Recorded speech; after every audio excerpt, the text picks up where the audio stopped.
Dans les anciennes croyances des peuples amérindiens, il y avait des rumeurs sur l'existence d'une créature qui semblait être l'incarnation d'un cauchemar. Ce terrible monstre vivait dans les forêts glacées du Nord où il errait à la recherche de nouvelles victimes qu'il dévorait entièrement, y compris les os. Connu sous le nom de Wendigo, il suscita la crainte et l'inquiétude des populations, notamment des tribus algonquiennes qui habitaient le nord-est de l'Amérique du Nord, près de la région des Grands Lacs. Selon la légende, le Wendigo est une créature macabre vivant à la fois dans le monde matériel et spirituel. Il ressemble souvent à un être humain aux formes déformées ou présente des caractéristiques animales comme des cornes et des griffes acérées.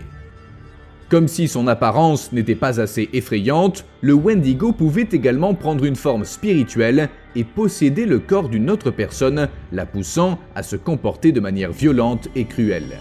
Selon les croyances, un Wendigo surgit dans le monde lorsqu'une personne méchante commet des crimes odieux comme le meurtre ou le cannibalisme. Lorsque cette personne meurt, elle revient sous la forme d'un Wendigo. Lorsqu'il apparaît dans le monde, le Wendigo a les caractéristiques du parfait chasseur, grand et mince, avec des griffes et des dents assez puissantes pour déchirer la chair. Il a également la capacité de se camoufler et d'imiter la voix humaine pour attirer ses victimes. Associés aux mauvais comportements et aux pensées négatives, les Wendigo représentaient le pire des êtres humains, où le mal prenait une forme physique grotesque. Même s'ils étaient toujours à la recherche de nourriture, les Wendigo vivaient affamés et maigres. La peau de leur corps glacé était pratiquement collée à leurs os. Lorsqu'un Wendigo réussissait à dévorer un être humain, sa taille augmentait immédiatement et il ne pouvait donc jamais satisfaire complètement sa faim.